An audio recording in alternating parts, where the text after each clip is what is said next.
That's the great thing about Stamps.com. They grow with you.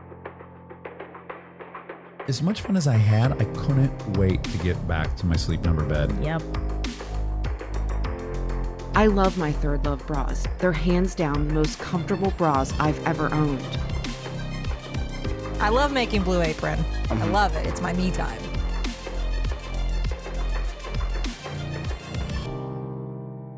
So welcome back to part 3 of our musical saga. I hope that the loyal On the Mic listeners are still enjoying this journey. Do we have a name for like fans of the show? Should we name them like on the micers? I think on the micists or on the micers would work really well. Yeah. I like that. on the micers was the only thing that I got. Yeah, I can't really think of a particularly clever take on that. So on the micers it is. The loyal On the Micers. So today is it's a big day because we're going to crown a winner.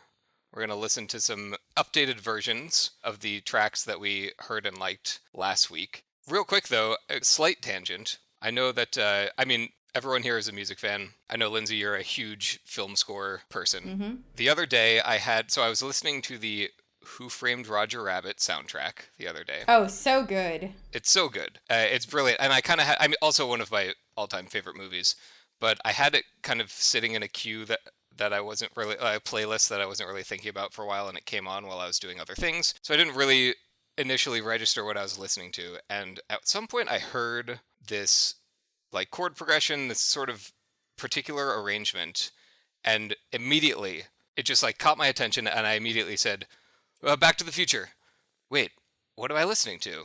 Oh, this is Who Framed Roger Rabbit, which is Alan Silvestri, who also did Back to the Future. Mm-hmm. And you were talking about a similar thing offline a couple weeks ago, where a similar thing happened to me with Danny Elfman. I was watching this movie called Nightbreed, and I wasn't paying attention to the opening credits or anything, and maybe a third of the way into the movie, in the background there was this horn thing. It was a horn thing, and I immediately was like, Danny Elfman.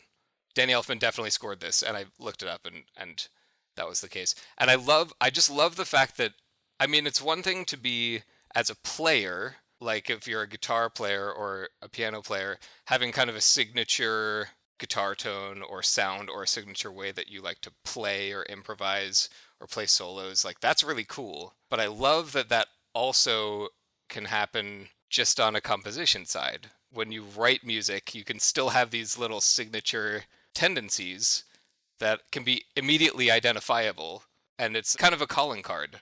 I don't know, it's like a friendly and familiar, much like the theme for this podcast is going to be. So anyway, I don't think that I have achieved that personally. I think I'm not quite operating on the same level as Silvestri and Elfman, but I think that's a good goal to have as a composer. So maybe this can be a part of my personal journey, finding my signature sound. Lindsay, are there any film composers that you could just blindfolded hear something that they wrote, not even from a movie that you know, and you're just like, that's 100% John Williams or something? John Williams, that's exactly who I was going to say. I think he just has that sound, and you just know, like, that is him. For sure. How about you, Nate? I feel confident enough in recognizing a couple, like John Williams comes to mind. But actually, what resonated most with me was when you were talking about being a player and like having I've been in a coffee shop and had this moment of like, is this Stevie Ray Vaughan? I don't know this song, but this sounds like Stevie Ray Vaughan. And it's something where, like you're saying, it's like a calling card or something. And I think with like composition, you forget, like, as a passive listener when you're watching a movie, that there is like a writer, there's a composer. Sometimes you get carried away, unless you are someone like you and Lindsay who are like film score buffs. You might not be thinking about composition that way, but it's just like reading a book or coming across an author that you love and recognizing their style. Yeah, it's like, it's cool that it plays with the individual instrumentalists, but it kind of transcends them, and you can recognize, even if the whoever the actual soloist or whatever of a certain instrument is doing their own thing, like the composer still shines through, and that's really cool. That's a good point with the book, with the writers. Let's face it, it's all kind of artistic pursuits, directors and artists and all that. It's what makes someone special is having that kind of signature sound that makes them recognizable, but then being able to create endless new things that still have that identity, but aren't just a rehash. That's the big challenge. Right. No one likes a rehash. So anyway, I'm going to do a quick recap of some notes that I took from the previous episode when I presented about, I think, 4 or 5 tracks, and we narrowed it down to two of the best. There was also the issue of the very first track that I presented, which is called Bones. We agreed that it was the best, and you can't possibly improve on perfection, but it was a little too good. It was a little too high level. Like, I need to take that and turn it into a piece that could be played by, like, the LA Phil here at the Walt Disney Concert Hall. Like, that's right. I just kind of overachieved on that one, so I took it out of the running, and we're just going to focus on the other two, if that's okay with you two. I guess. Right. We're not sure if the world is ready for Bones. No, it's absolutely not ready. I agree with that. So the two that we picked as the standouts, the first one was called Barbacoa Taco, which I've retained that name. We liked the fun, friendly energy of it. Nate, you were talking about, well, I kind of put this idea in your head, to be fair, but we were talking about adding the organic drum element. Lindsay was unmoved by that prospect, but it was something that we had talked about because you loved the organic sounding drums of another track, which didn't make the cut last time. And then there was the other one, was called Majesty. I'm now calling this one Doot Doot. You're welcome. Because there was an arpeggiator that was referred to as Doot Doots that you wanted to hear come in earlier in the track, which I agree with that. We had all liked the intro of that one. I personally said that it needed some more kind of low-end thump on the kick drum. It reminded Lindsay of a video game called Celeste, but in a good way, which is the key. That was the key. Anything can remind anyone of anything, but it has to be in a good way for it to qualify. And then also both of these tracks, we wanted to add some clips from some of our ad reads and maybe add some kind of recording sound effects at the start. So a quick reminder, I'm presenting these as quote unquote final, but we can still make tweaks if we need to. This is all about you two being happy with the end result. So if there are things that I can change, this isn't gonna go up for people to listen to for a couple weeks, so I'll have time to really home in on those and hone it down. With all that in mind, would you like to listen to some music? Absolutely. Yeah, I can't wait to hear it. Let's do it. That was a rhetorical question. If you had said no, we were gonna do it anyway. Yeah, that's the show, everyone. Goodbye. It's gonna be a short episode. We're like, well, Nate's checked out. See you later. There is one thing I want to play you first. Lindsay, you've got the play button. There's something, the first on the list is called Not Bones. Not Bones is the first track, and I would like you to give that a play for us to hear. Okay.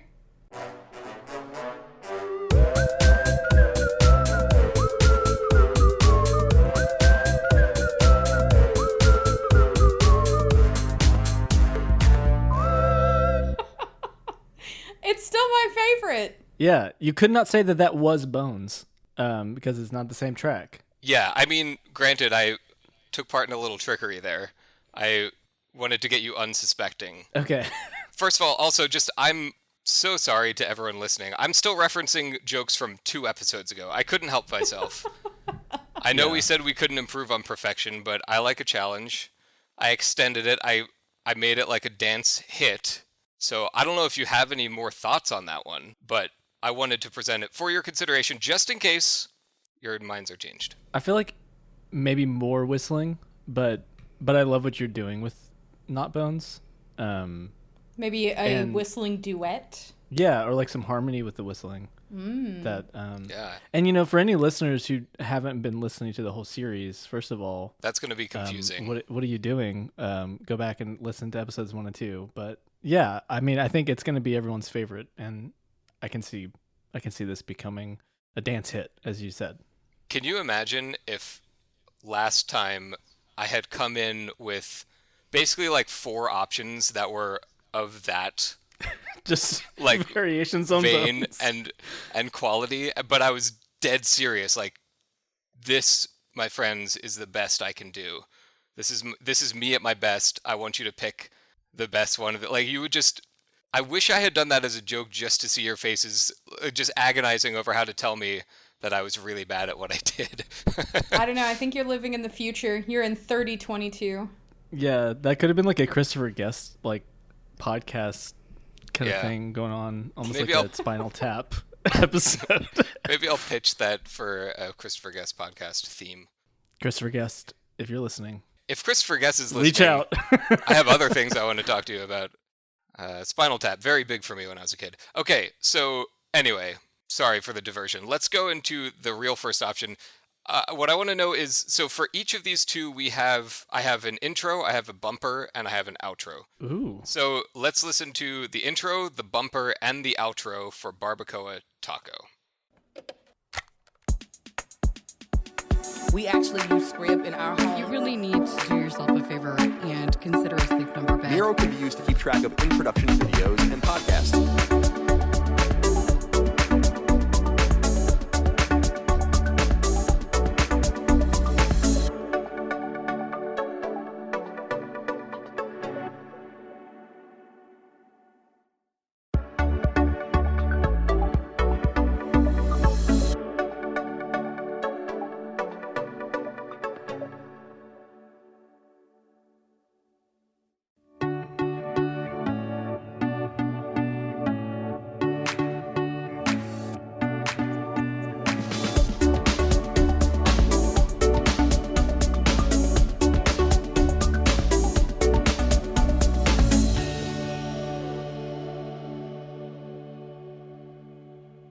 This one also has some doot doots in it, but I think it's like a different presentation. Maybe it's more like bleep bloops. There's some bleeping and blooping in the background. The cousins of the doot doot. Yeah, exactly. They're in the same extended family. I did put for the outro for Nate's consideration. I did put an organic drum sound in the outro, combined with some of the electronic drums, but I did not sully the intro for Lindsay by ruining the drums, because I think they were fine how they were. Also, I don't know if you noticed at the very beginning, I put a sound effect of like pressing a record button. Mm-hmm. Yeah. I liked that. That stood out to me. I like that a lot. Okay. I was looking for like a mic squeak sound effect or like the sound of headphones going on someone's head, which I guess I could just kind of Foley myself, but for some reason I wasn't finding good ones, and then I was thinking about other options, and I thought, oh, it would be cool to have that. I mean, it's like a cassette deck sound. Yeah. But it's still just a very satisfying click. Like, it just sounds like, okay, now we're in business. Mm-hmm. Now we're recording. For any of our listeners who are under 30, just Google it, what a cassette player was. It didn't fit in your phone, and you sometimes had to use a pencil to reroute. Yeah, right. I really like where this is going, and I thought that the use of the cassette sound made a lot of sense. So. Yeah, it's just a very recognizable sound. And I really liked the ad blurbs and how they were kind of woven in. I think I would have liked maybe if they lasted a little bit longer, but I really liked them at the beginning. I mean, I could add another one in, lasting longer as far as keep hearing them even after kind of the main theme kicks in, is what you're saying? I don't know if that's a good question. I'd probably have to listen to it again to decide if I want it to like be extended a little further into the main theme, or if I just want it moved a little later, if I want it to start a little later. Yeah, not like right at the start. Yeah, that was one of the things that I assumed that after this we would fine tune that a little bit to make sure that I was using one. I mean, I got these all from you obviously, but using the ones that you liked the best and also having them in the right place is pretty key. I also, that one, when I originally presented it, really didn't have an ending. It just kind of cut off. It's got more of a transition, kind of a bit of a come down in energy to transition into the talking. So the outro version is just like kind of a slight variation of it. I layered a guitar in there and just gave it a slightly different sound, so it wasn't just exactly the same. I like when shows do that. Yeah, I liked that. Yeah, no, I liked that it was clearly different, but I thought that it still fit really well. And I don't know, I liked all of these, but I think the outro might be actually my favorite. of the clips. Well, it's So maybe it's that not a natural drum that coincidence, kicked it over there. I fully pandered to you on the outro because I put a real drum sound and a guitar. I was like, Nate is going to eat this up. I feel like just sending everyone off with a little bit of guitar, it's not a bad idea. It's never a bad idea. Well, I won't say never, but usually not a bad idea. And then as far as the bumper goes, I think it's only a few seconds long. I don't know if this show generally benefits or kind of needs those bumpers. I wanted to have it just as an option. I like how they can be used as kind of act breaks. I wanted to make sure that the bumper wasn't overly energetic because the intro is so energetic and fun, but a quick bumper that's that high energy is maybe a little bit disconcerting after you've just been listening to some people casually chatting for 20 minutes. So that was my goal as far as the bumper was concerned. Yeah, and it would be more flexible that way too. Like depending on the tone of the act, it makes a lot more sense to keep it somewhat neutral. Yeah. Shall we move on, or any other thoughts? Let's move on. I'm excited. Okay, so next up, we've got the intro, a bumper, and the outro for formerly known as Majesty. Did not like that name at all. Now called Doot Doot. Obviously, these names mean nothing. I think the final one is just going to be called On the Mic Theme, but, this is just for my own entertainment, so take it away. We actually use script in our home. Do you really love your sleep number bed? And we do. Busy has been in my fridge all summer. It's Rothy's time.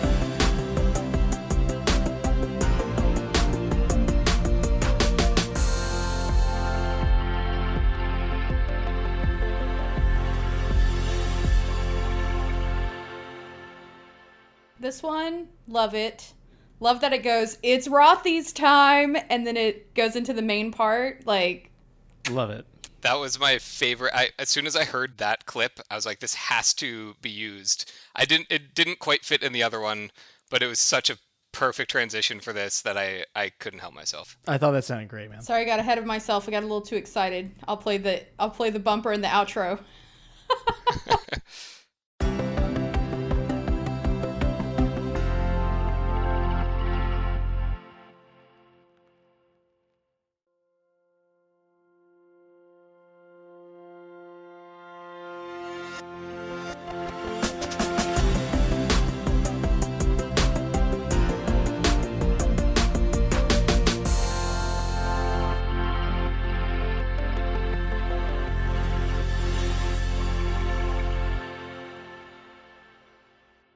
So the thinking behind the outro for that one, with that sort of reverse thing, which takes a little bit of time to sort of ramp up, is I think it would be cool if that starts in, it gets edited in over the last sentence. Mm-hmm. And so it just kind of starts creeping in as you're signing off. Yeah. And then it just hits that, hits the full steam ahead. I used the same sound effect, the recording sound effect at the beginning of this one. I just used it for both because I thought it was good either way. Again, loved the If It's Rothy's Time clip, so I had to get that in there, and I think it fits so well. And I brought the Doot Doots in a little earlier, which it's underneath the audio clips, but it's there. And then just for good measure, I fade it back in for a second at the end. Mm-hmm. So we just get a few extra Doots in there, which I know you wanted, and to be honest, I wanted it too. I didn't want to be stingy with the Doots. So you would never, and I would, we appreciate that. I don't really like being subtle and tasteful. I want to find something cool. We can tell with Bones and not Bones. That's true. Yeah, I thought that the Doot Doots were very tasteful. I thought that sometimes more is more. This whole less is more thing. It's not always true. Sometimes you just want more. Maximalist is in style right now. Exactly. Yeah. Whatever timeless truth exists, the opposite is also true. So less is more. Sometimes, sure, whatever, but more is more. So let's hear some of your thoughts on this one. Well, I think I gave mine when I interrupted. I appreciate that because it showed that you were enthusiastic. You just had to get it out there because it was making you feel something. My only real goal as a maker of music is to make people feel something. It could be something like enthusiasm for an audio clip about Rothy's. It could be, just a complete overwhelm from the beauty of the trombones in the first one. Right. It could be disgust if that's what I'm really going for. In this case, not really an ideal outcome for people to, have the disgust reaction the moment they listen to your podcast. So I avoided that. But really in the end, it's that emotional kind of knee-jerk reaction. That's where people are their most honest. That's where their true feelings show through. You can't hide it. So all this to say, I appreciated that you needed to jump in. Yeah, and I just want to add, I really like this one. I think that this is hitting a lot of things that we discussed at the very beginning, which it always starts out super fuzzy. Like, you know the kind of feeling you want, and you're trying to, I don't compose scores at all. So it's like, how do I translate those kind of things to someone who does? And it's been really cool to see the process, because I think this is hitting something that, two people who had very different ideas of what they wanted and what would work. And I don't know. I think if it's not it's definitely approaching it. And yeah, that Rothy's moment was like, oh, this feels professional, bro. And I know you're professional, but I mean, for on the mic, for on the mic to have something for that's on the mic, the very unprofessional industry podcast. Look, guys, we are so pro. It's just that this is I'm finally elevating you to professional status. This 2-bit podcast is finally coming into its own. I can't tell if we're twisting what I'm saying or saying exactly what I meant to say and just all laughing about it. But yeah, no, I think that it's really hitting. I don't know. It sounds like something that I don't know if it would be an NPR show exactly, but it feels polished. It feels simple but elegant and just well put together, well made. Yeah, it feels very well-rounded. Yeah, NPR was mentioned in regards to this one in the last episode. But the funny thing about that is earlier, I think the first real one that I had presented last time was also, NPR was also mentioned, but it was in the context of, it sounds like NPR, but I'm not sure that it's right for on the mic. So this one was mentioned in the positive light of NPR. It's like I was saying with the video game reference to Celeste, it reminded you of NPR, but in this case, in a good way. So, and I agree, I was kind of going for the NPR-esque. I didn't want this to sound like a generic NPR podcast, but I also felt like the vibe of this music should be in the vein of an NPR type thing, because it is kind of that combination of serious and professional, but also fun and innovative and interesting. So I actually don't have anything to change about this one. I like the opening. I like the sound effects. I like where the voiceovers come in. This is the one for me. I'm ready to slot it in and start using it next episode. Okay. So far, I'm with you. I have nothing negative other than, wanting more doot-doots even. But I think for the show, we need to keep the doot-doots where they are. Should I just make it all doot-doots? It's actually something, Nate, that you said a minute ago. You were talking about just that trying to communicate how fuzzy things start out and trying to communicate what you mean and what you're looking for. And it's that's exactly the challenge and also the fun for me anyway, when I work with a director who's doing a visual piece of media. Most of the time when I'm working with someone like that, they're not a musician and they're trying to communicate with me on musical terms as to what their vision is. And it can be really frustrating sometimes, but it can also be, it's so satisfying when you get it right, because you just kind of got in their head. I had a friend of mine who made this film and I did some music for it. And he was like, the theme of this movie and the music is inverted. And I was like, cool.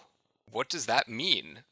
Inversions are a thing of music, but that had nothing to do with, he was inverted. It was this sci-fi thing, and it had this kind of almost sci-fi underworld upside down type thing.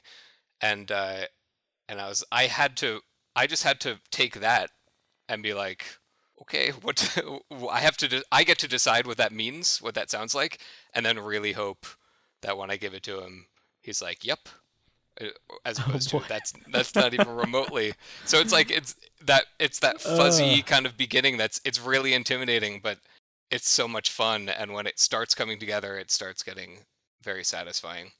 Yeah, so I like what everyone is saying about all this, and I think that we all know that music can kind of enhance. If you've ever seen a movie clip that doesn't have the music in it, if you haven't, I highly recommend checking it out because it's super weird. Like it doesn't, it just feels like a completely different thing. You should watch the sections of Lord of the Rings without the music. Whoa. Oh, is that, can I find that on YouTube or something? Yes. Yeah, it completely changes the whole vibe. Like you are not as immersed in the story. Like, yeah, there's just an emotion that comes with the music that you just need. And it feels faker somehow. Like it looks more like a fake movie that you're watching, but with the right music. And the music can also completely ruin it if it's done poorly. But with the right music, it really, like, because you know, again, this is a little different than what we're doing here, but for visual media, you're looking to enhance things without just like telling people what to feel, you know, like without being just, you don't want the best result of a film score is that people don't even notice that it was there, which is sad to admit, but it's the truth, because as soon as people start noticing it, unless they're really listening for it, then all of a sudden you've failed because you've distracted from what they're actually supposed to be paying attention to. So it's more like the only time you really want people to notice is if there's a scene where they're just like feeling something intensely and they're not even really sure why, but it's definitely, you know, partly because of the music. That's the ideal. But in this case, I think we want people to notice this music since it's the only thing playing. Yeah. And hopefully it will just get people into the right mind space to listen to the show and just really set you up for success. The analogy that was coming to mind for me was food, of course. Just because I'm always thinking about food. But I was thinking about how, like, whenever you're making a dish, like you have all these different ingredients that you want to sing together. And like if I feel like whenever I've cooked something and someone didn't realize that an element that they don't really like by itself is in there and it just works for them still, like that's kind of the success there, where it's like you didn't even notice that this thing that you thought you didn't like was in there because it was working so well with everything else. And not that I don't imagine many people listening to podcasts don't like music, but it's like you definitely want to feel like, oh, there's good music here, in a way that supports everything. So yeah, I feel like this really fits that. You definitely don't want to be annoyed by the music, even if it's short. Yeah. It's all about getting into the right mood. All right, well, I mean, this was the time that I had in my notes, big reveal, let's pick a winner. It sounds to me, I mean, we have two very different pieces of music. I think they both are successful in what they're trying to do, I think.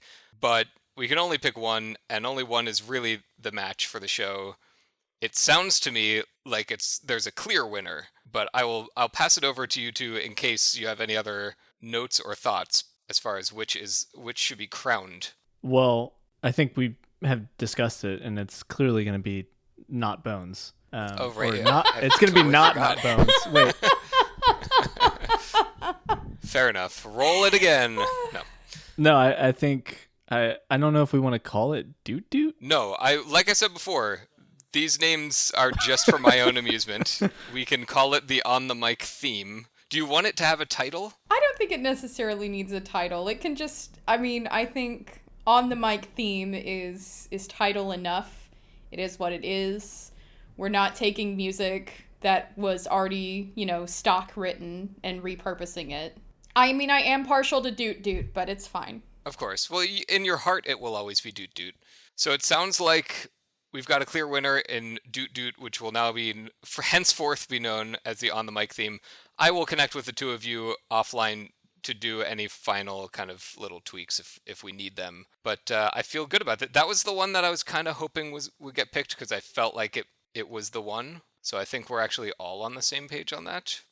And I guess at this point, unless anyone else has anything else to say, by the time this is available for people to listen to, all these tracks will be completely finalized. And I think we can just roll the brand new outro for On the Mic, and then next episode we'll get the intro That was literally what I was thinking. So like right now, it would be like fading in.